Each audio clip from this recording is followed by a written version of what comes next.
Robert Emmet was still a very young man when he led an armed insurrection against Dublin Castle, the stronghold of English rule in Ireland, and as a result was arrested on the 23rd of July and brought to trial on September the 19th of the same year, 1803. And these are the words he addressed from the dock to Lord Norbury, who, having sentenced him to be hanged, drawn, and quartered, and his head struck from his body, then asked him, Prisoner at the bar, what have you therefore now to say why judgment of death and execution should not be against you according to law? My lords, I am asked what I have to say why sentence of death should not be pronounced on me according to law. I have nothing to say that can alter your predetermination, nor that it will become me to say, with any view to the mitigation of that sentence which you are to pronounce and I must abide by. But I have that to say why my reputation should be rescued from the load of false accusation and calumny which has been cast upon it. I do not imagine that your lordships will give credit to what I am going to utter. I have no hopes that I can anchor my character in the breast of this court. I can only wish, and this is the utmost that I expect, that your lordships may suffer it to float down your memories until it finds some more hospitable harbor to shelter it from the storms by which it is now buffeted. Were I only to suffer death after being adjudged guilty by your tribunal, I should bow in silence and meet the fate that awaits me without a murmur. But the sentence of the law which delivers my body to the executioner will, through the ministry of the law, labor in its own vindication to consign my character to obloquy, for there must be guilt somewhere.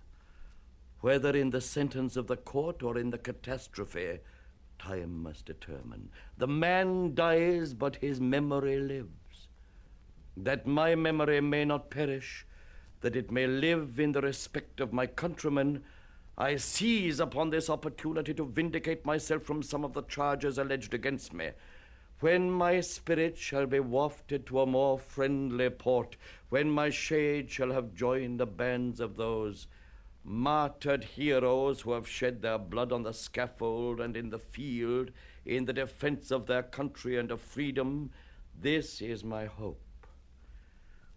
I wish that my memory and my name may animate those who survive me, while I look down with complacency on the destruction of that perfidious government which upholds its domination in Ireland by blasphemy of the Most High, which displays its power over man as over the beasts of the forest, which sets man upon his brother and lifts his hand in the name of God against the throat of his fellow who believes or who doubts a little more or a little less than the government standard, a government which is steeled to barbarity by the cries of the orphans and the tears of the widows it has made.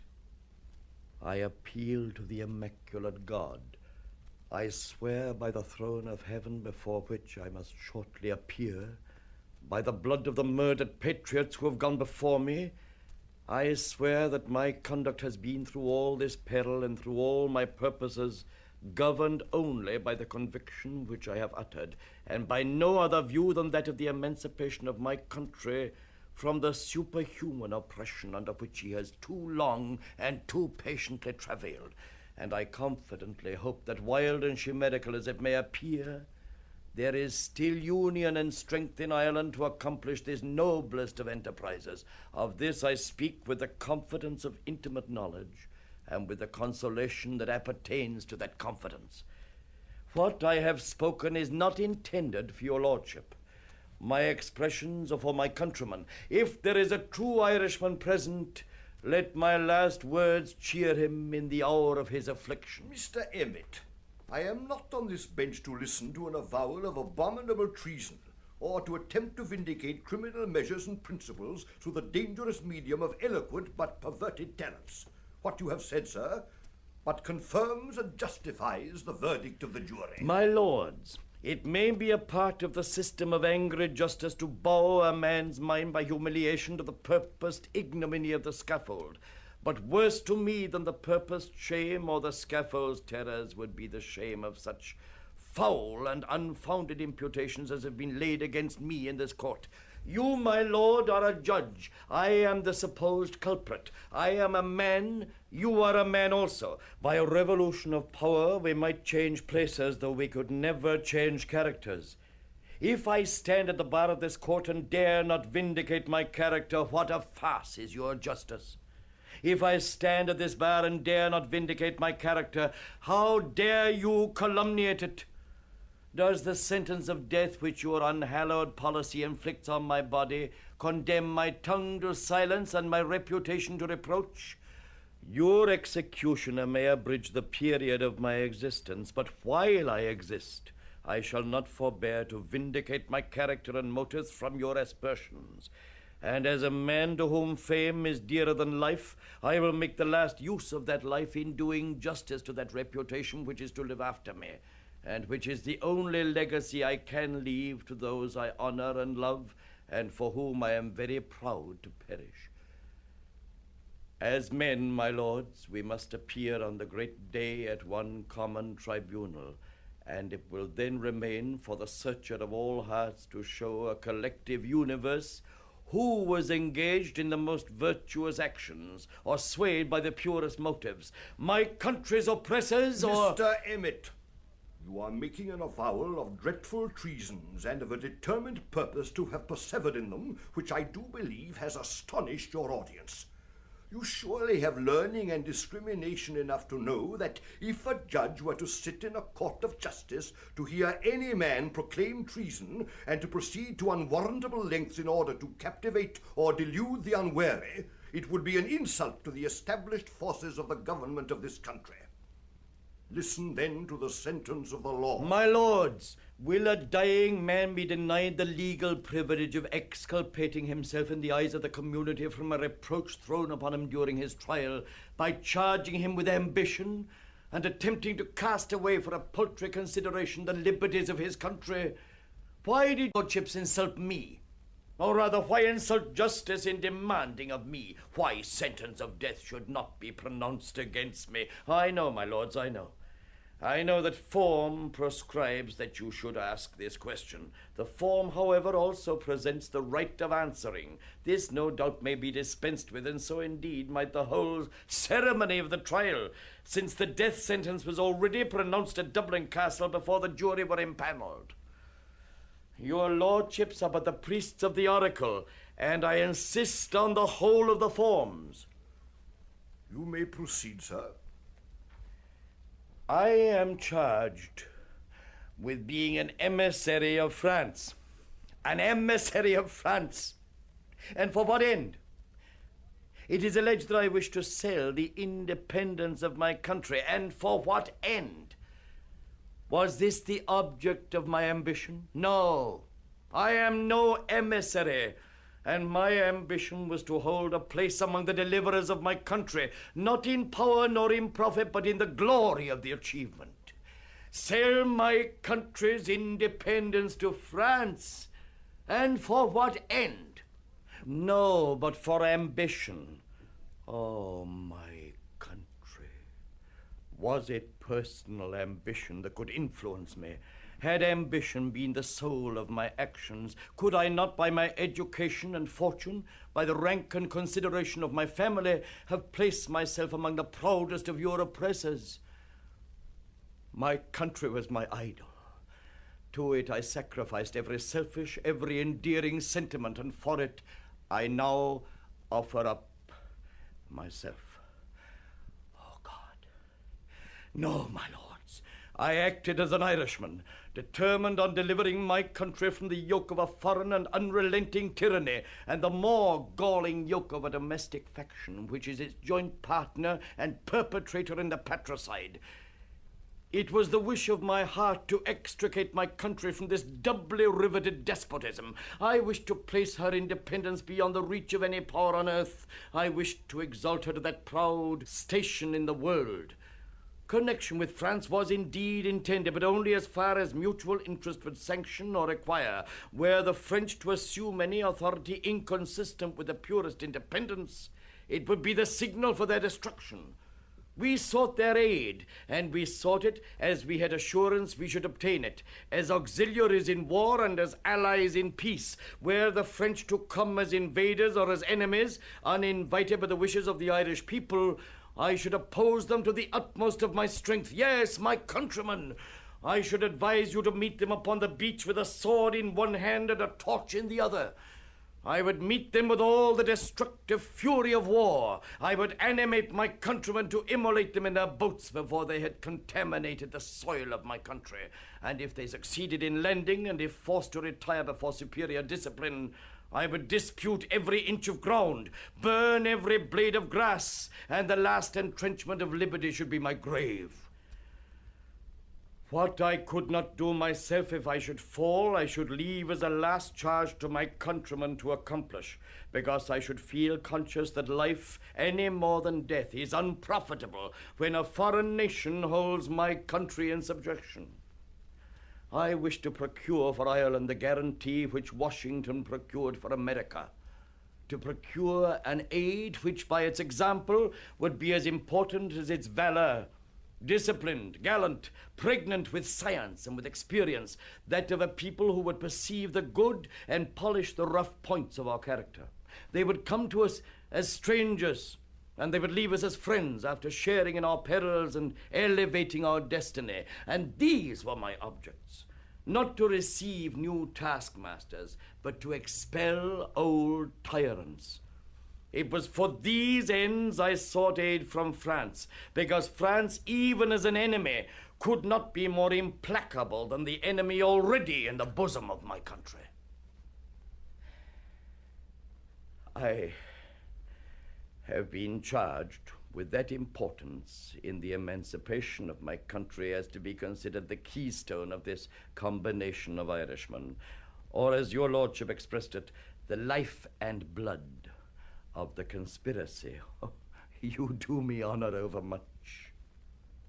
You have given to a subaltern all the credit of a superior. There are men engaged in this conspiracy who are not only superior to me, but even to your own conception of yourself, my lord. Men before the splendor of whose genius and virtue I should bow with respectful deference. Men who would think themselves disgraced by shaking your blood-stained hand.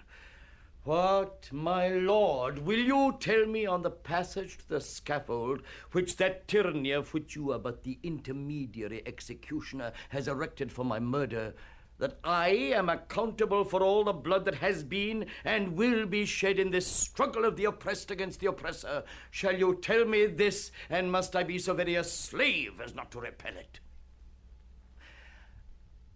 I do not fear to approach the omnipotent judge to answer for the conduct of my whole life. And am I to stand here appalled by this mere remnant of mortality? By you, too, although if it were possible to collect all the innocent blood that you have shed in your unhallowed ministry in one great reservoir, your lordship might swim in it. Enough, sir. My lords, you are impatient for the sacrifice. The blood which you seek is not congealed by the artificial terrors which surround your victim. It circulates warm and unruffled through the channels which God created for noble purposes, but which you are now bent to destroy for purposes so grievous that they cry to heaven. Be yet patient. I have but a few more words to say. I am going to my cold and silent grave. My lamp of life is nearly extinguished. My race is run. The grave opens to receive me, and I sink into its bosom. I have but one request to ask at my departure from this world. It is the charity of its silence. Let no man write my epitaph, For as no man who knows my motives dares now vindicate them, let not prejudice or ignorance asperse them. Let them and me rest in obscurity and peace. Let my tomb remain uninscribed and my memory in oblivion until other times and other men can do justice to my character. When my country takes her place among the nations of the earth, then, and not till then, let my epitaph be written. I have Padraig Mac Pearse, or as he is known in English, P.H. Pearse, was perhaps the most beloved of the leaders of the insurrection of 1916. In the previous year, standing at the grave of the Fenian O'Donovan Rossa, he made this oration, in which we can almost hear the thunder of the coming battle of Easter week. Aghaile, do here warm sa laurtinje, sanna wil crinjer láhersje, agus sanna wil biog a chlan of goil, a mulla wil ljóan a ljagam a greinsje, agus a grís mianam na garda tag a bronach an í. A charge, na biach bron einja tána hasa ve gnoigsje, ach biach buiachas agin nor grei de yin ang ras, doch rohi anam úsl áling gírmad ad gonnevar an rasse, agus a hog rei ad a góir a seilse. Bachalmen fair ho gírmad, is trein jaris kahir san kirch di chinne, agus ní biogar a lingish, agus ní jena gael jarmadart gabra na brehe. A charge na biach bron a ring ach biach mish noch nar grí, agus biach njart nar guslanib. Ar cuivna mish nach mín ein was an gan ash air na yí, agus gurabas an uigshe, agus as na hún i vatá nar jimpul, ai rós sir shagail. It has seemed right, before we turn away from this place in which we have laid the mortal remains of O'Donovan Rossa, that one among us should, in the name of all, speak the praise of that valiant man and endeavor to formulate the thought and the hope that are in us as we stand around his grave. And if there is anything that makes it fitting that I, rather than some other, I, rather than one of the gray-haired men who were young with him and who shared in his labor and in his suffering, should speak here, it is perhaps that I may be taken as speaking on behalf of a new generation that has been rebaptized in the Fenian faith and has accepted the responsibility of carrying out the Fenian program. I propose to you then that here by the grave of this unrepentant Fenian we renew our baptismal vows, that here by the grave of this unconquered and unconquerable man we ask of God, each one for himself, such unshakable purpose, such high and gallant courage, such unbreakable strength of soul as belonged to O'Donovan Rossa. Deliberately here we avow ourselves as he avowed himself in the dock, Irishmen of one allegiance only, we of the Irish Volunteers and you others who are associated with us in today's task and duty, are bound together and must stand together henceforth in brotherly union for the achievement of the freedom of Ireland. And we know only one definition of freedom. It is Tone's definition, it is Mitchell's definition, it is Rossa's definition. Let no man blaspheme the cause that the dead generations of Ireland served by giving it any other name and definition than their name and their definition.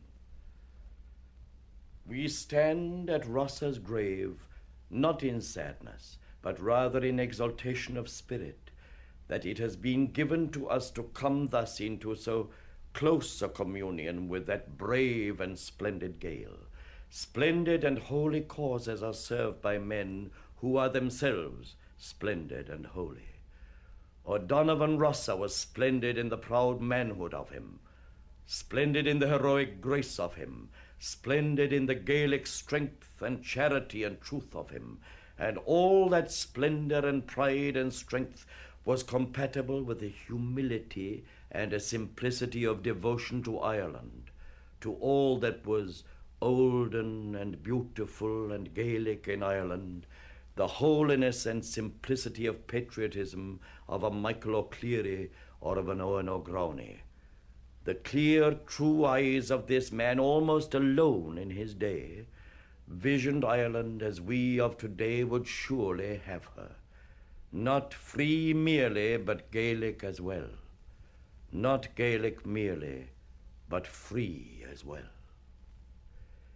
In a closer spiritual union with him now than ever before, or perhaps ever again, in a spiritual communion with those of his day, living and dead, who suffered with him in English prisons, in communion of spirit, too, with our own dear comrades who suffer in English prisons today, and speaking on their behalf as well as our own, we pledge to Ireland our love, and we pledge to English rule in Ireland our hate. This is a place of peace, sacred to the dead, where men should speak with all charity and all restraint. But I hold it a Christian thing, as O'Donovan Rossa held it, to hate evil, to hate untruth, to hate oppression, and hating them, to strive to overthrow them. Our foes are strong and wise and wary, but strong and wise and wary as they are, they cannot undo the miracles of God, who ripens in the hearts of young men the seed sown by the young men of a former generation. And the seed sown by the young men of 65 and 67 are coming to their miraculous ripening today. Rulers and defenders of realms had need to be wary if they would guard against such processes. Life springs from death, and from the graves of patriot men and women spring living nations. The defenders of the realm have worked well in secret and in the open. They think that they have pacified Ireland. They think that they have purchased one half of us and intimidated the other half. They think that they have foreseen everything, but the fools, the fools, the fools! They have left us all Fenian dead. And while Ireland holds these graves, Ireland unfree shall never be at peace. Pádraig Mac Pearse, or Patrick Pearse, as he was known in English, the leader of the Easter week insurrection, was a schoolmaster and a poet who made many songs both in Gaelic and in English. Here are some of them. The Fool. Since the wise men have not spoken, I speak, that I'm only a fool that hath loved his folly, yea, more than the wise men their books, or their counting houses, or their quiet homes, or their fame in men's mouths. A fool that in all his days hath done never a prudent thing, never hath counted the cost, nor recked if another reap the fruit of his mighty sowing, content to scatter the seed. A fool that is unrepentant, and that soon at the end of all shall laugh in his lonely heart as the ripe ears fall to the reaping hooks, and the poor are filled that were empty, though he go hungry. I have squandered the splendid years that the Lord God gave to my youth in attempting impossible things, deeming them alone worth the toil. Was it folly or grace? Not men shall judge me, but God. I have squandered the splendid years. Lord, if I had the years, I would squander them over again. I fling them from me. For this I have heard in my heart, that a man shall scatter, not hoard, shall do the deed of today, nor take thought of tomorrow's teen, shall not bargain or huckster with God. Or was it a jest of Christ's? And is this my sin before men, to have taken him at his word? The lawyers have sat in council, the men with the keen, long faces, and said, "This man is a fool," and others have said, "He blasphemeth."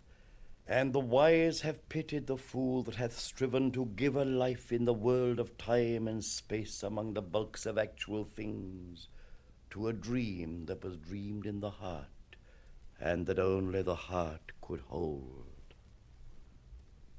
O wise men, riddle me this: what if the dream come true? What if the dream come true? And if millions unborn shall dwell in the house that I shaped in my heart, the noble house of my thought? Lord, I have staked my soul, I have staked the lives of my kin on the truth of thy dreadful word. Do not remember my failures, but remember this, my faith. And so I speak. Yea, ere my hot youth pass, I speak to my people and say, "Ye shall be as foolish as I, ye shall scatter, not save, ye shall venture your all, lest ye lose what is more than all. Ye shall call for a miracle, taking Christ at his word. And for this I will answer, O people, answer here and hereafter, O people that I have loved, shall we not answer together?" The rebel. I am come of the seed of the people that sorrow, that have no treasure but hope, no riches laid up but a memory of an ancient glory. My mother bore me in bondage my mother was born. I am of the blood of serfs. The children with whom I have played, the men and women with whom I have eaten, have had masters over them, have been under the lash of masters, and, though gentle, have served churls. The hands that have touched mine, the dear hands whose touch is familiar to me, have been bitten at the wrist by manacles, have grown hard with the manacles and the task work of strangers. I am flesh of the flesh of these lowly, I am born of their bone, I that have never submitted, I that have a soul greater than the souls of my people's masters, I that have vision and prophecy and the gift of fiery speech, I that have spoken with God on the top of his holy hill. And because I am of the people, I understand the people. I am sorrowful with their sorrow, I am hungry with their desire.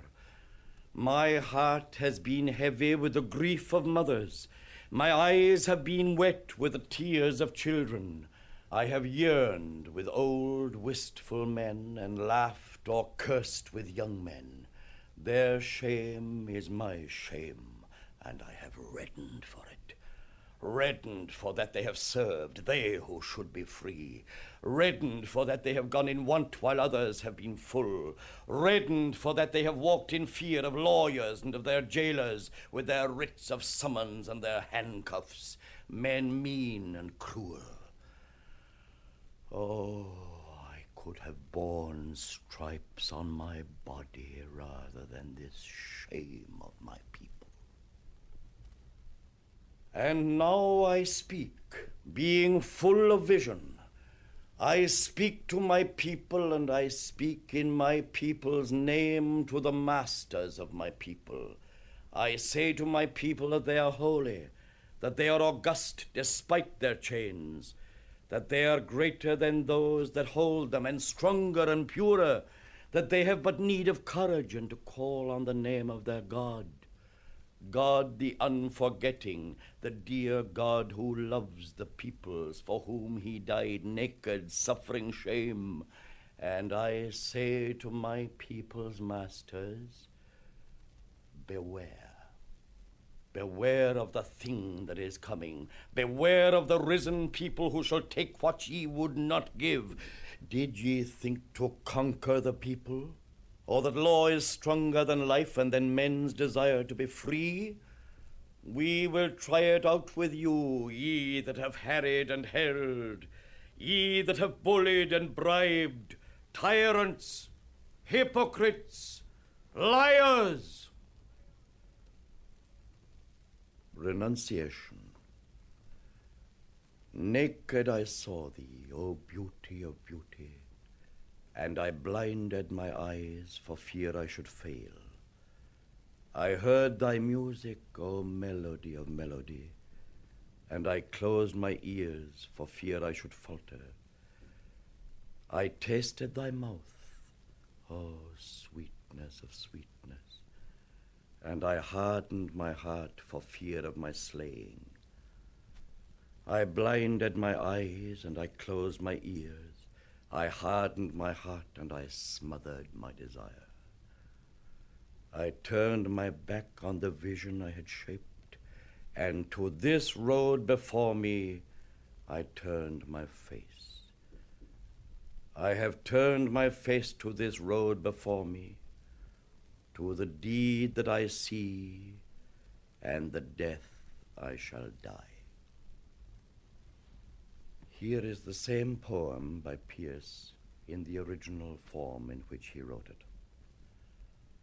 Fornoch de honnaku. Fornoch de honnaku alje na halje, is de alles ma hol reglige staan hin. De holes de hjol, a vinje ne binjes, de hones ma gloos reglige glishin. De vlasjes de veel, a vilsje ne milsjes, de groos ma grie regle me viltje.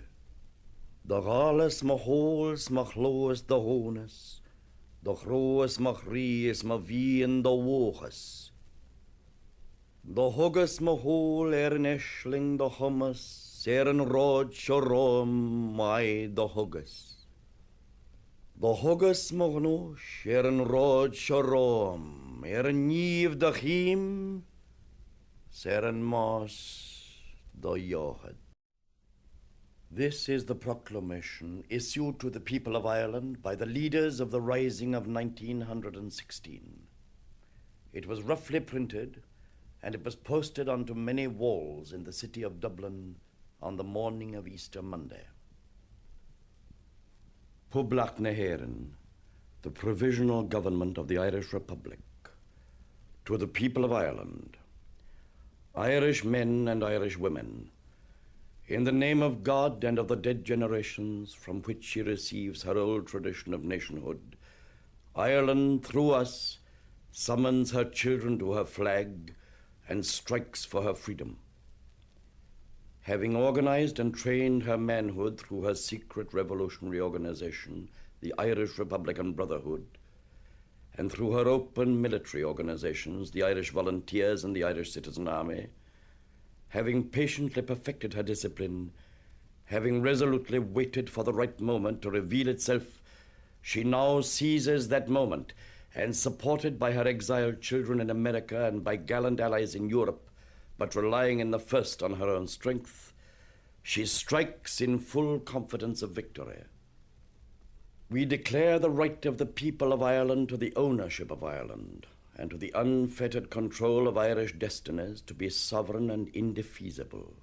The long usurpation of that right by a foreign people and government has not extinguished the right, nor can it ever be extinguished except by the destruction of the Irish people. In every generation, the Irish people have asserted their right to national freedom and sovereignty. 6 times during the past 300 years, they have asserted it in arms.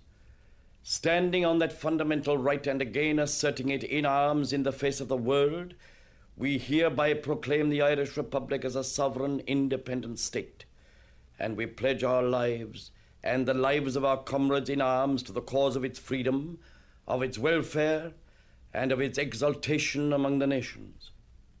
The Irish Republic is entitled to and hereby claims the allegiance of every Irish man and Irish woman.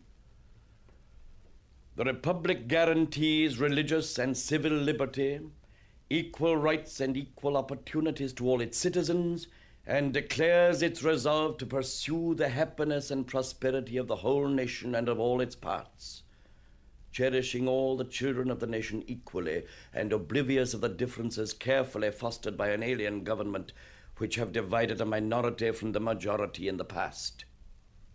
Until our arms have brought the opportune moment for the establishment of a permanent national government, representative of the whole people of Ireland and elected by the suffrages of all her men and women, the provisional government hereby constituted will administer the civil and military affairs of the Republic in trust for the people.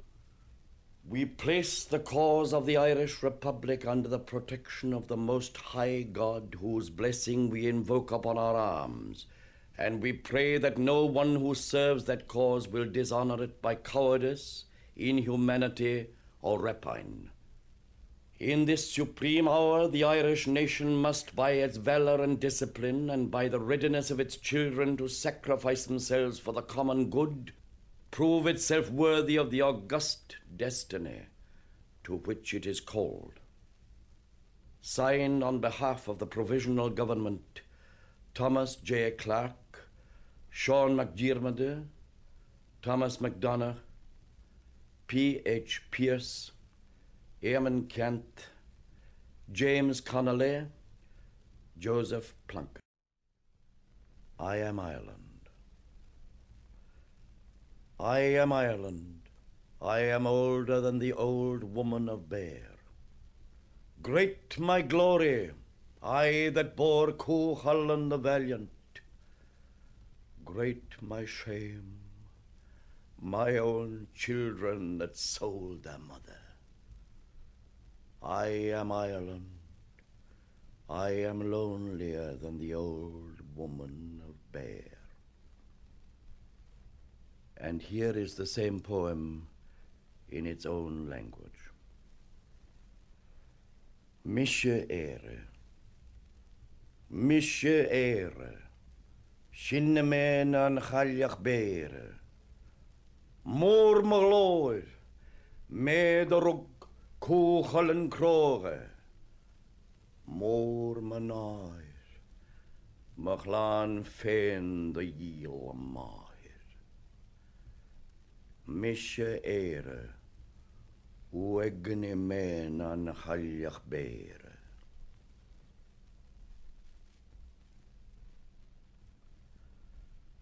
William Butler Yeats, who died in 1939, was Ireland's greatest poet in the English language. He was a patriot too, and many of his poems were filled with what in Irish is called Tír Rá, the love of country. He was filled too with a sense of the past, and remembering the penal days when the name of Ireland was forbidden to be spoken in song or ballad, he made this poem in honor of his country and of the poet Hanrahan, and he used one of the names of Ireland's secret love. Read Hanrahan's song about Ireland. The old brown thorn trees break in two high over common strand, under a bitter black wind that blows from the left hand. Our courage breaks like an old tree in a black wind and dies, but we have hidden in our hearts the flame out of the eyes of Kathleen, the daughter of Houlihan. The wind has bundled up the clouds high over Knocknarea and thrown the thunder on the stones for all that Maeve can say. Angers that are like noisy clouds have set our hearts a-beat, but we have all bent low and low and kissed the quiet feet of Kathleen, the daughter of Houlihan. The yellow pool has overflowed high up on Cloth na Bear, for the wet winds are blowing out of the clinging air. Like heavy flooded waters, our bodies and our blood, but purer than a tall candle before the holy rood, road is Kathleen, the daughter of Hanrahan. Yeats celebrated the insurrection of 1916 in many songs. Here are two of them. Easter 1916. I have met them at close of day, coming with vivid faces from counter or desk among grey 18th century houses. I have passed with a nod of the head or polite meaningless words, or have lingered a while and said polite meaningless words, and thought before I had done of a mocking tale or a jibe to please a companion around the fire at the club, being certain that they and I but lived where motley is worn. All changed utterly. A terrible beauty is born. That woman's days were spent in ignorant goodwill, her nights in argument until her voice grew shrill. What voice more sweet than hers when young and beautiful she rode to harriers? This man had kept a school and rode our winged horse. This other, his helper and friend, was coming into his force. He might have won fame in the end, so sensitive his nature seemed, so daring and sweet his thought. This other man I had dreamed a drunken, vain-glorious lout. He had done most bitter wrong to some who are near my heart, yet I number him in the song. He too has resigned his part in the casual comedy. He too has been changed in his turn, transformed utterly. A terrible beauty is born. Hearts with one purpose alone through summer and winter seem enchanted to a stone to trouble the living stream. The horse that comes from the road, the rider, the birds that range from cloud to tumbling cloud, minute by minute they change. A shadow of cloud on the stream changes minute by minute. A horse hoof slides on the brim and a horse plashes within it, where long-legged moor-hens dive and hens to moorcocks call. Minute by minute they live, the stones in the midst of all. Too long a sacrifice can make a stone of the heart. Oh, when may it suffice? That is heaven's part.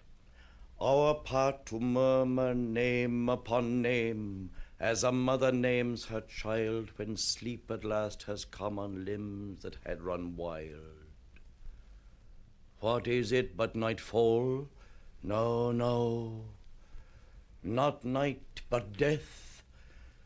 Was it needless death after all? For England may keep faith for all that is done and said. We know their dream, enough to know they dreamed and are dead. And what if excess of love bewildered them till they died? I write it out in a verse. Macdonough and Macbride and Connolly and Pearse, now and in time to be, wherever green is worn, are changed utterly. A terrible beauty is born. The Rose Tree. Oh, words are lightly spoken, said Pearse to Connolly. Maybe a breath of politic words has withered our rose tree, or maybe but a wind that blows across the bitter sea. It needs to be but watered, James Connolly replied, to make the green come out again and spread on every side, and shake the blossom from the bud to be the garden's pride. But where can we draw water, said Pearse to Connolly, when all the wells are parched away. Oh, plain as plain can be, there's nothing but our own red blood can make a right rose tree.